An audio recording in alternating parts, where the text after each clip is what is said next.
Let's get started. So we're going to be talking about how to think like the SQL Server engine. This week's webcast is brought to you by SentryOne, the same people who make Plan Explorer that you probably already know and love, a much better way to view your execution plans and find bottlenecks inside those. They've also brought out an essentials level of their monitoring product. It's good for up to 5 SQL servers, and they offer it either via a subscription or via a one-time price plus annual maintenance. And I know that the subscription's usually easier to get in the door with managers who are like, I'm not ever spending any money. You have to figure everything out yourself. So it's kind of nice to get that cheap subscription offering to get in the door, just to kind of prove to managers, hey, this doesn't suck at all. I actually look a lot smarter when I go and use this. So you can go get in their early access program over at brentozar.com/go/SentryOne. In today's demos, I'm going to be using everything out of the Stack Overflow database. It's totally open source. You can download it, licensed with Creative Commons. It's so much more fun than AdventureWorks. So help me God if I see another AdventureWorks bicycle store demo. If you ever look at the pricing in AdventureWorks, look in the order details, most of the prices are under $1. No wonder they went out of business. You can't sell bicycles for $1 and make that work. Now for my screenshots, I'm going to be using SQL Server 2019. Everything I'm going to show you is true on all supported versions of SQL Server, though. I'm just using the latest and greatest just to show that there's not really any shortcuts in the new version. Everything's still exactly the same as it was.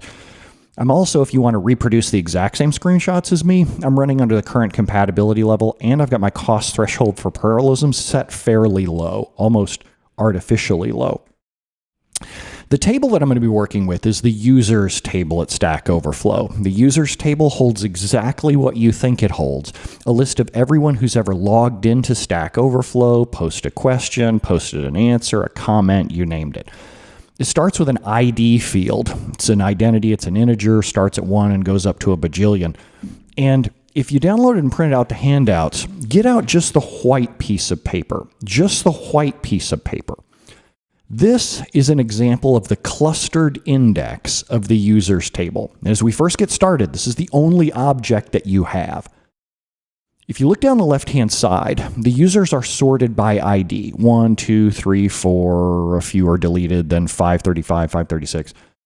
And so we like to say that the clustered index of the table is organized by whatever your clustering key is. In our case, it's this identity field. The ID is the first one.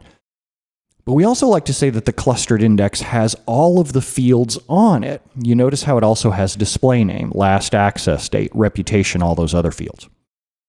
Well, it's not entirely true. If you look over at the far right of the white piece of paper, there's an About Me field. Stack Overflow lets you write anything you want, a long letter to grandma, your resume, whatever you want to put in your profile. That's too large to fit on an 8K page. See, what SQL Server does in row store indexes, which is the default, we'll save column store indexes for another day. Everything that SQL Server does, it stores in these 8K pages, which ends up looking a lot like this, but slightly different. We'll talk about some differences as we go through. Now, some of the stuff, though, that you want to put on it, like the About Me column over on the side, it's going to be too big to fit on one 8K page because some people have diarrhea of the word processor. They want to put everything in there about me. So what SQL Server will actually do for those is it'll store a pointer that goes off somewhere else to other 8K pages. Hey, this user's About Me is actually over here on these other pages. I'm going to set off row data, those nvarchar max, XML, JSON, all those big, huge monster text pieces. I'm going to set them somewhere else for now and ignore them just to focus on the core pieces of a row store table. As we work, you are going to be SQL Server and I am going to be an end user sending you queries. And I want you to come up with execution plans in plain English. Don't think like a developer. Don't think like an application. Don't think, oh, I'm going to go build a doubly linked list. I'm going to go sort a hash table. No. You have a stack of 8K pieces of paper. You got tens of thousands of these sitting over in the corner of your office, and you're going to have to get to work. Here's your first query, and I'm going to do the first query for you to kind of walk you through it.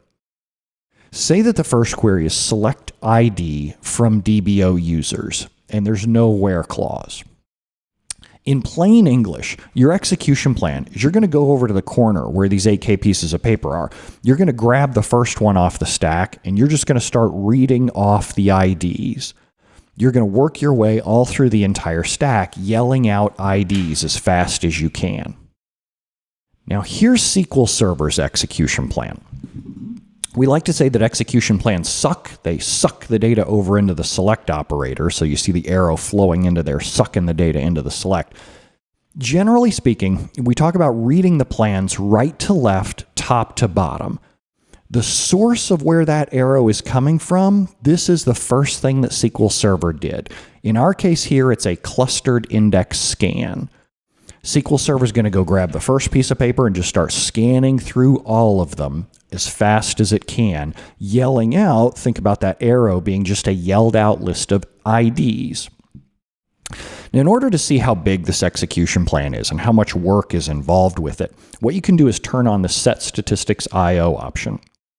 This is something that's built into SQL Server. It only affects your own session. It doesn't affect anybody else's. It's totally safe to turn on at any time.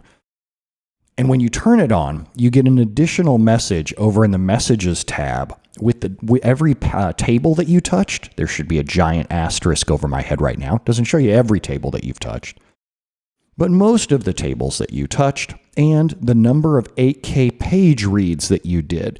People will get really hung up on physical reads versus logical reads. When you're doing query performance tuning, just start with logical reads. One logical read equals one 8K page. In a perfect world, you want to read less of these.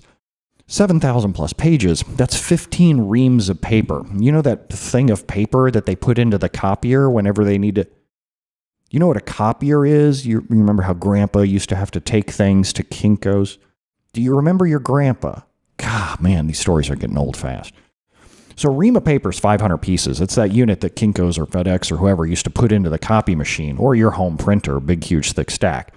I want to ideally read as few of those as I can. Now, in this case, if this is the only unit of storage that I have, if somebody only created the clustered index on a table and that's it, I got to go scan all of them because my user didn't have a where clause. So that query's no bueno.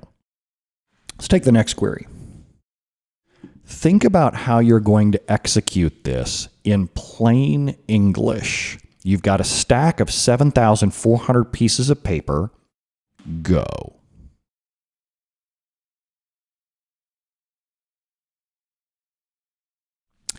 What you're going to do is you're going to go over to the corner where the stacks of pieces of paper are. You're going to grab the first piece of paper off the stack. You're going to start running your finger down their last access date, looking for the ones that are greater than July of 2014. There are no shortcuts. If SQL Server only has this unit of data to work with, this execution plan looks remarkably similar. It's got a new operator in it. We're going to read again right to left, top to bottom. So this is the first thing that SQL Server did. It was go scan the entire clustered index. It's estimating that that was 98% of the work. There's also some parallelism work here. What this means, so there's 120 some of you on the webcast right now. Imagine that I actually had 7,000 pieces of paper right here. I wouldn't do all this work myself. I would make y'all do it. I would give each of you like 10 pages of paper and have you do the work of finding the users that match. And you would yell out the users that match as you found them. That's exactly what SQL Server does. One of the things I love about it, it'll automatically parallelize work where it makes sense and where it's appropriate. So what it did was it parallelized this work. You see, Eric Darling likes to call these little racing stripes on the operator. This work was done by multiple people. It was automatically broken up across multiple people because SQL Server saw that this was an expensive query and goes, damn, man, there's a lot of work to do here. I should parallelize across a lot of people. Now, if I look at these two queries back to back, and if I look at their statistics I/O output, they both read about the same amount of data. And I know you're like, record scratch. Why did we read more rows or more pages down here? Well, there's some overheads in parallelism that involve a little bit more work. But don't worry too much about that. The big important takeaway is when you have a where clause that doesn't match the way your data is structured, you're going to be scanning all of that data. There's no way to directly dive bomb into just one particular last access date. This is the table. There's no magic in the index until you go and create some indexes. You go in and make your own magic. Now, if I look at these two queries back to back, they're two execution plans. The top one is the one with no where clause. The bottom one's the one with the where clause, where SQL Server decided that this benefited more from parallelism. I can compare the costs of these if I hover my mouse over different operators in the plan. Like if I hover my mouse over the select statement on the first query or the select operator on the first query, I get a little pop-up here that says estimated subtree cost. A long time ago, in a galaxy far, far away, this meant the number of seconds that it would take to run on some guy's Dell desktop back in Redmond, Washington. These days, it has nothing to do with clock time. It's just a general measure of CPU and I/O work required in order to perform a query. Generally speaking, the higher that you see cost go, the longer that queries will take and the harder it is for them to execute. But it's not really tied to time. I can show queries with 1 billion costs that finish instantaneously. I can show you queries with a tiny cost that take forever to run. So what we do is we call these query bucks. Kendra Little coined this term. When I want to compare two queries and see what their cost is, we call it query bucks as an estimated measure of CPU and I/O work required. And in that case, they're basically the same amount of work because I'm scanning the whole entire table in either case. Let's add something else to the query. As a human being, how do you want to execute this query?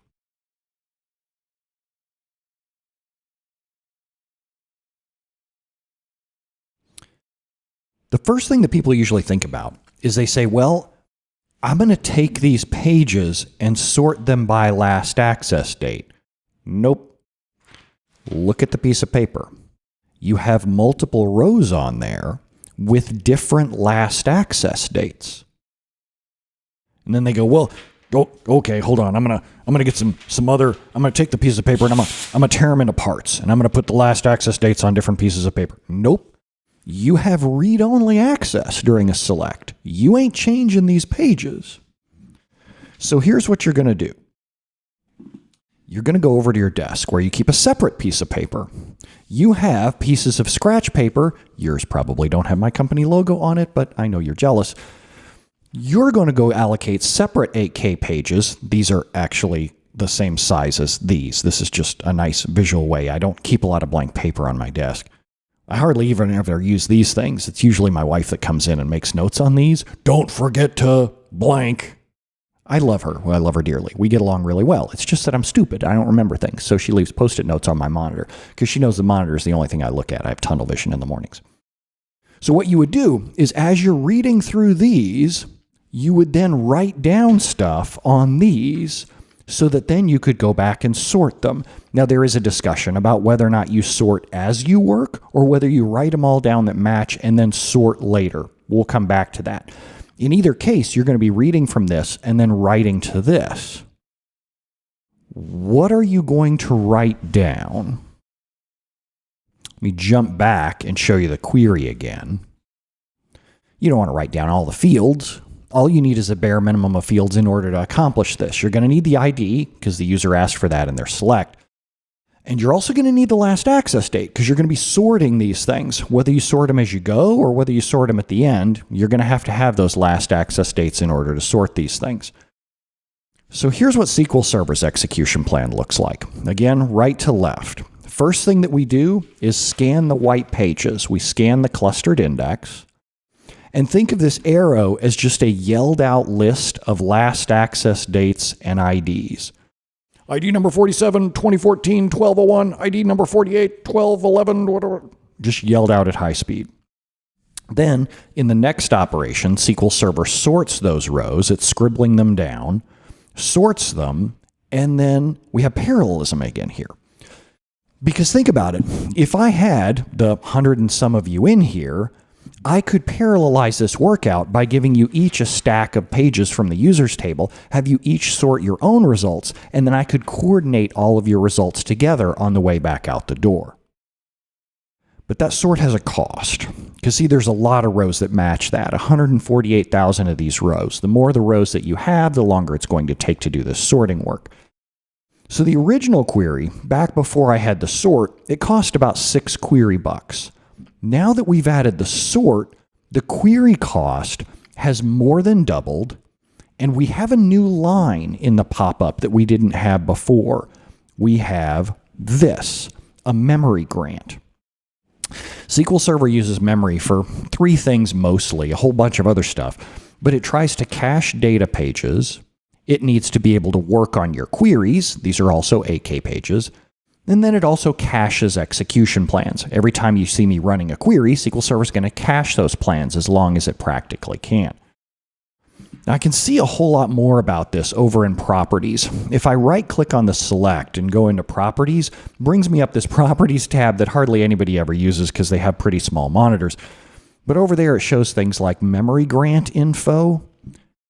And I really wish that this was arranged in some kind of order that makes sense. But whenever Microsoft loads data into Management Studio, they seem to do one of two things. Either they put it in alphabetical order, which makes no sense based on what you're looking for, or they load up the data shotgun or paintball gun and they just spray it randomly at the screen wherever it happens to fit. Here we're looking at an alphabetical order, which makes sense in somebody's filing cabinet, but it doesn't flow with how the query works. I'm going to show you a different query here. This is a query that couldn't get the memory that it wanted. Desired memory, 6 gigs. This is measured in kilobytes, so we're looking at 6 gigs here.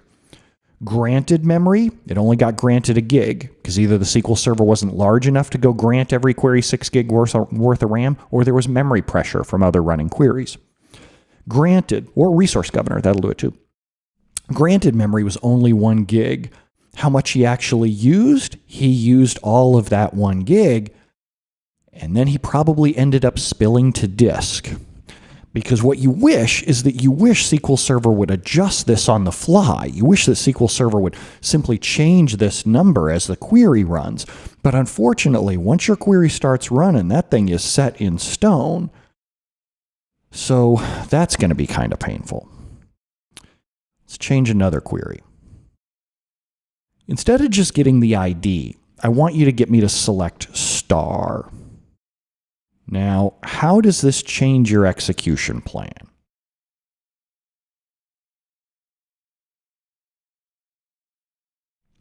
You still really only have the clustered index, so you're really going to have to start by scanning this entire thing. But what are you going to write down?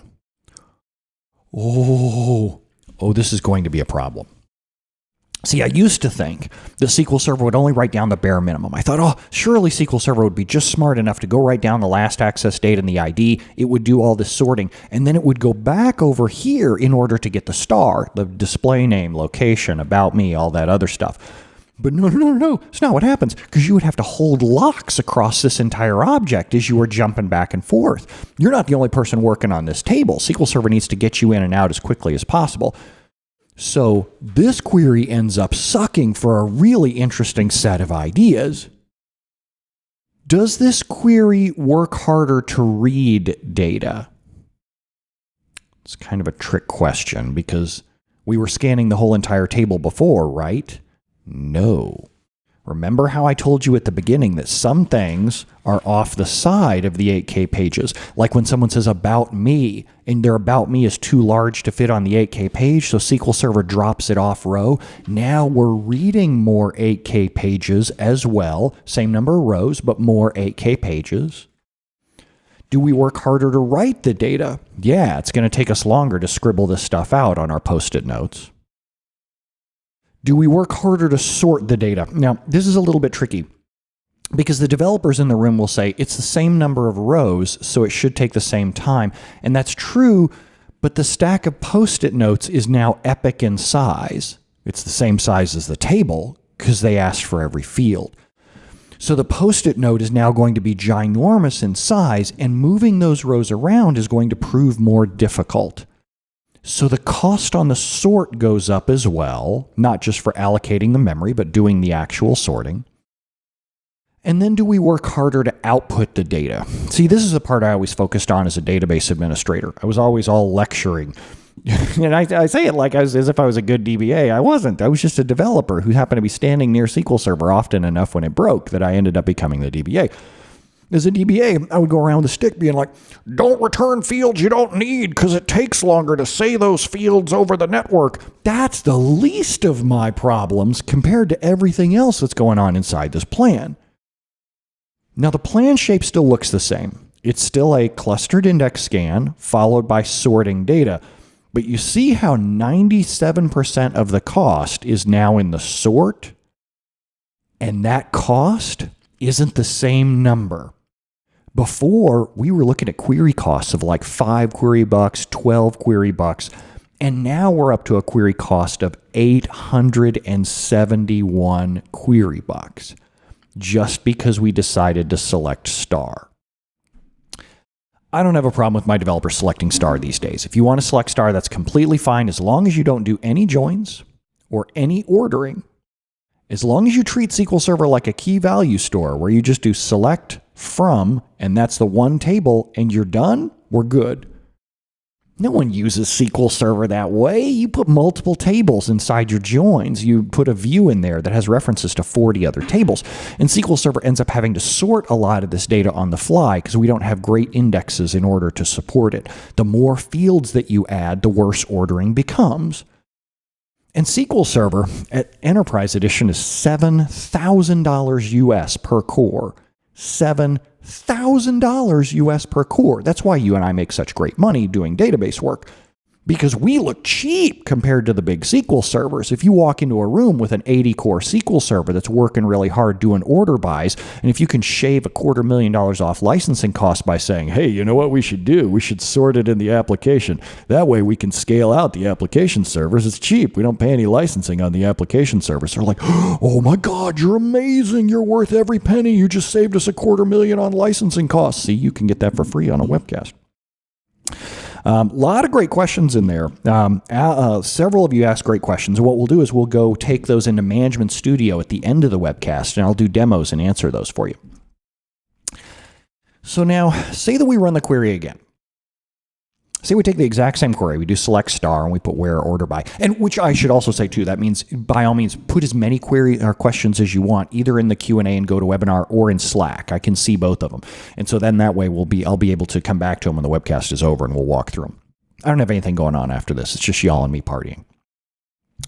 So if I say go 100, and you can put any number, I'm sure you can't put any number, but you can put pretty big numbers down there in the go statement. It just tells Management Studio, go execute this exact same query multiple times. What you would want to happen is you would want for SQL Server to go read all this data, sort all of it, push the data back to the end users. Hey, but maybe we could cache this for a little while. Maybe we could hang on to this for like 10 seconds. Just 10 seconds. If we could hold on to it for 10 seconds, I wouldn't have to do all this reading again. I wouldn't have to do all this sorting again. I could just yell out the answers from here if I recognize the same query. Oh man, every time I look at Oracle and I read something in their documentation, I'm just amazed by how many cool knobs that they have. But they should. Because Oracle Enterprise Edition is $47,000 per core. SQL Server Enterprise $7,000, Oracle $47,000 a core. I tell you what, when you install it, it should come with a coffee maker on the side. There should be like a valet parking your car. It should come with a car. It should probably come with 2 cars. And of course, it does come with things. It's just that you don't get them. There are other people that get the cool things that your money went towards. SQL Server, they abuse their developers and they pass the savings on to you. So Microsoft here will just keep rerunning the same query over and over again. You can see that my SSMS is in the middle of running this query 100 times, and the CPU on my SQL Server is just going through the roof because every time the query finishes, SQL Server goes, guess I'll go read all the data again. Guess I'll go write it all out again. Guess I'll go sort the whole entire thing again. Even if nothing's changed in the database, even if 50 people are running the same query at the same time, SQL Server does it 50 times across lots of cores. SQL Server caches this. It does not cache this. And there's no setting to change that. This is really important as developers. The fastest query you have is the one you never make. Ideally, we want to cache this in the application layer so that we don't keep asking for the same thing over and over again. But say that we have to. Say that the data is constantly changing and we want financially consistent results. That's where indexes come in. So now get the black piece of paper from your handouts.